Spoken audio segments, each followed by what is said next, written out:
It's not how you start, it's how you finish. The old adage is true for every sport in the Olympics, be it taekwondo,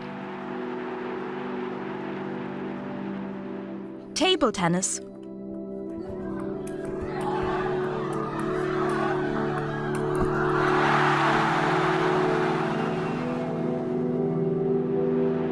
or triathlon. While a good start in any event is important, the real glory is at the end.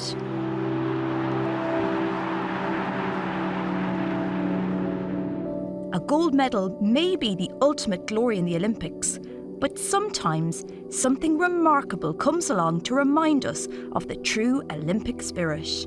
Something that shows Pierre de Coubertin's original vision.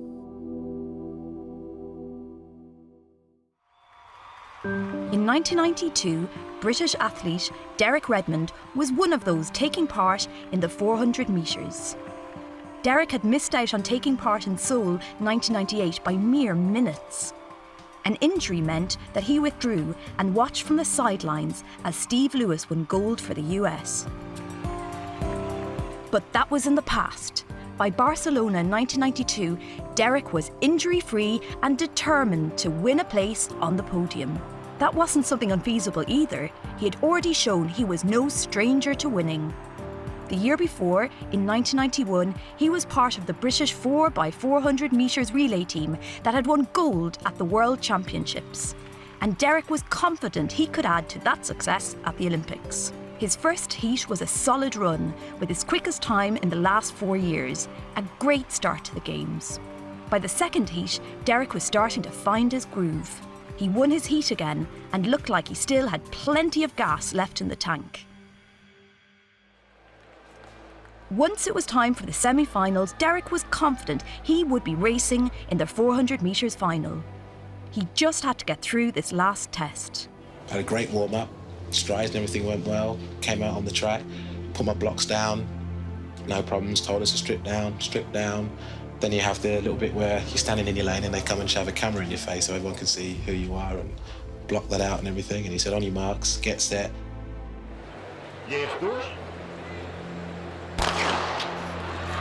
The race started well. I couldn't believe that I was running that quick.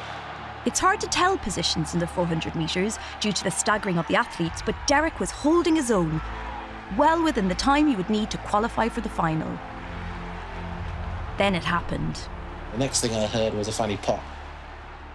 Derek knew immediately that he was in trouble. The funny pop had been his hamstring tearing. A few more steps and he fell to the floor in agony. In severe pain, Derek could only hold his head in his hands as the other competitors sprinted to the finish. I watched them go over the line and obviously I knew it was over. 4 years of hard work and waiting, and it was all over in the most painful way possible.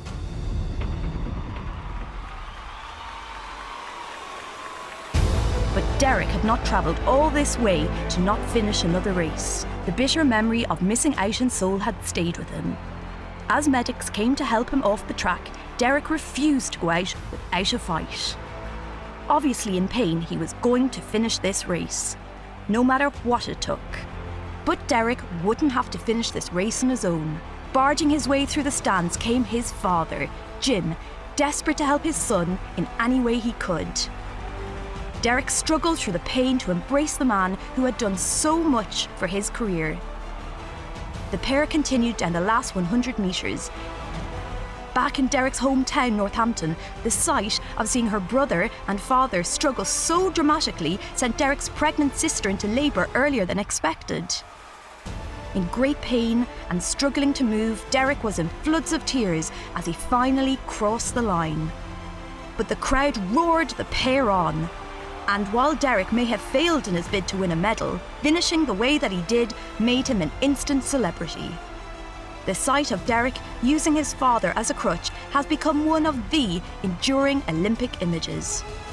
People gave Derek messages of support from around the world, praising his sportsmanship and perseverance. It was the ultimate show of the Olympic spirit. Competing against the pain, despite the heartbreak, not for the glory of winning, but to cross that finish line. And proving you don't have to be a gold medalist to be an Olympic hero.